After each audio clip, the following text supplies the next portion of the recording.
Good evening and welcome to the Sunday edition of Poland Daily. I'm KONRAD GORLISKI and this is the news.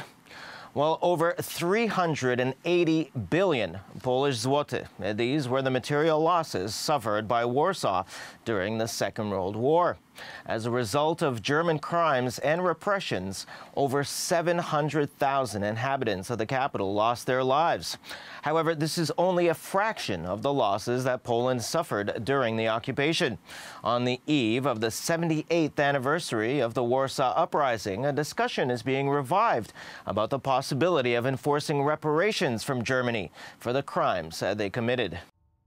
MP Arkadiusz Mularczyk, responsible for the preparation of the report on the losses of Poland during the German occupation, provided the Polish press agency with partial results of his work on the destruction of Warsaw. The material losses alone that Warsaw suffered during World War II are estimated at over 380 billion zloty. Over 20,000 properties were destroyed or seriously damaged, with a total cubature of 92 million cubic meters. The topic of reparations has been raised by Law and Justice since 2017. President Jarosław Kaczyński argues that this issue may last a whole generation, but it's a matter that must be positively resolved.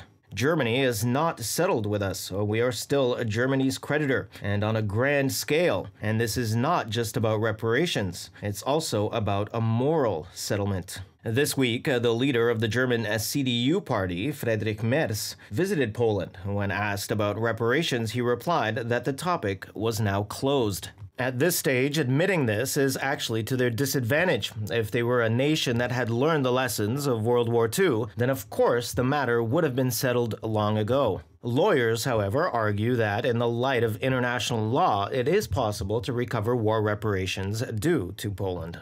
According to our Constitution, UN resolutions, responsibility for war crimes, for crimes against humanity, does not have a statute of limitations. We're talking about the terrible consequences of the Second World War, of occupation.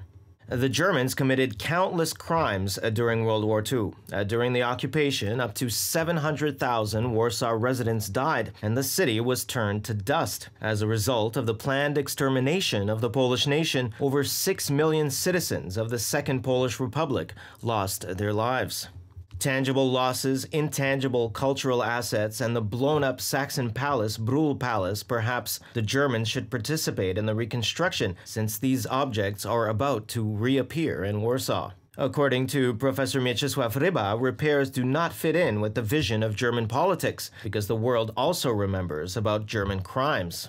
What is needed here is a certain consistency, a long-term policy, and raising this issue at every opportunity, whether at the EU summits or at various national summits. This should be a topic that should return like a boomerang. Poland, due to its de facto dependence on the Soviet Union, could not count on reparations from the Germans after 1945. Historians recall that the decisions made by Bolesław Bierut had no legal force, so the topic of German compensation is still open. And the Russians continue to shell civilian targets in Ukraine. Last night, rockets fell, among others, on Kharkiv, Nikopol, and Mykolaiv. In the latter city, one of the richest Ukrainian businessmen, Oleksiy Vadatursky, died together with his wife. Meanwhile, authorities in Kiev are calling on the residents of the Donetsk region to immediately evacuate their homes. At the government level, a decision was made to introduce an obligation for civilians to leave the Donetsk Oblast.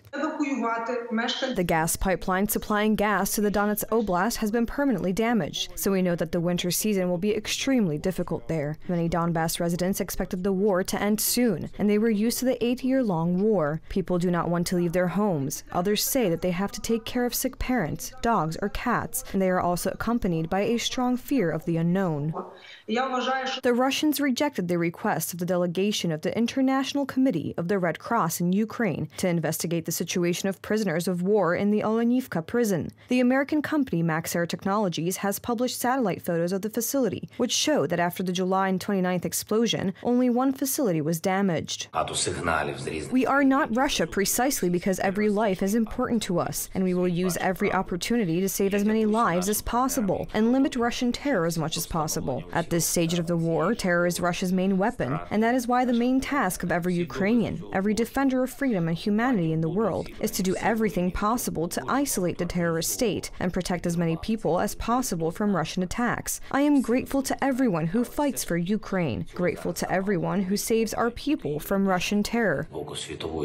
During the night, Russian forces fired on Kharkiv, Nikopol, and Mykolaiv several times. A hotel, a sports complex, 2 educational institutions, and a car repair shop were all destroyed. One of Ukraine's richest businessmen, the founder of the largest Ukrainian grain exporting company, Nybulon, Oleksiy Valatursky, and his wife died. In contrast, today Russian media announced that the command of the Russian Navy in Sevastopol was attacked by a drone. 5 people were reportedly injured. The statement by the Russian news agency that it was Ukrainian forces that attacked the command building of the Russian Black Sea Fleet is simply a provocation. Moreover, the threat of missile attacks from the sea and the Crimea for Ukrainian territories still exists.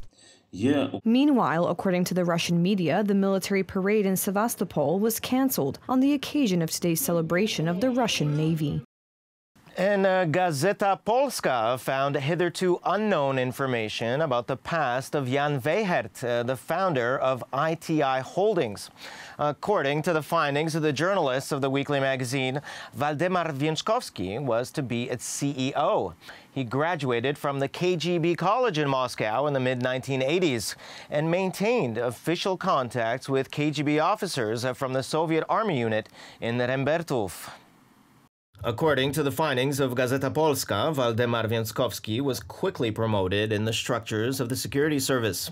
In 1984, he was sent to the SB training center in Moscow. Other sources say that he graduated from the higher school of the State Security Committee. This elite institution educated officers of the KGB and other Soviet secret services and services of friendly countries. Thousands of trusted Moscow people passed through it. Among others, the long-standing commander of the KGB Alpha Group, Gennady Zaitsev, formerly the head of personal security of Yuri Andropov, the head of the KGB, or Vladimir Putin, who underwent a 6-month training there in 1979. We wrote about TVN's relations with the communist military services back in 2006 in Gazeta Polska, but it turns out that one of the founders was led by a security officer. In 1976, as indicated by the materials of the Institute of National Remembrance, Jan Weichert was registered as a collaborator of the security service and was given the pseudonym W. Konarski. He was the co-founder of ITI and later TVN, and his service as a secret cooperator was to be continued until January 1990. Weichert was promoted by a man whom Moscow trusted very much at that time. The entanglement of TVN founders and some TVN creators, the older ones. Communist services' relations with these services meant that they had to or wanted to act as representatives of other countries. And we can see the results. Indeed, when it's necessary to fight for Polish interests, the interests of Berlin and Moscow seem to count more. In addition, those who try to defend Polish affairs are attacked. There's no room for what can be described as vital Polish interests. The journalist MARCIN explains that TVN's intentions are best demonstrated by the message from the materials of this station. You'll recognize them by their fruits, and if I hadn't seen anything about TVN, if I didn't know the past of Walter or Weichert, if I didn't know all the circumstances that we know thanks to Urban's indiscretion, the effects prove themselves. Efekty świadczą same za siebie. The people who make up TVN, both Jan Weichert and Mariusz Walter, were listed in the operational records of the security service as qualified, conscious sources of information. And finally, for some good news, the first ships to carry grain from Ukraine through the Bosphorus Strait are in the Black Sea, awaiting further instructions. Turkey's Bosphorus Strait will become a vital communication hub for Ukraine's grain cargo ships before entering the international market after a deal was signed by Russia, Turkey, Ukraine, and the United Nations. The supplies of Ukrainian grain to the global market have been affected in recent months due to the blockade of its seaports by the Russian military. On July 22nd, Ukraine and Russia separately signed a deal with Turkey and the UN in Istanbul to resume grain shipments from Ukrainian ports to international markets via the Black Sea. The Black Sea Grain Initiative will allow significant volumes of commercial food and fertilizer exports from 3 key ports in the Black Sea, namely Odessa, Chernomorsk, and Yuzhny. Under the deal, Russia, Ukraine, Turkey, and the UN will set up a joint coordination center in Istanbul to handle shipments of crops outside the Black Sea port. According to local media in Turkey, a Turkish captain said his ship was at Chernomorsk for wheat loading and waiting for further instructions from the joint coordination center on sailing route and speed. If everything goes smoothly, his ship will arrive at the Bosphorus Strait within 30 hours. As usual, thanks very much for joining us this evening. Please stay with us for Poland Daily Weather, Poland Daily Business, and other programs. But from me, it's have a wonderful week ahead.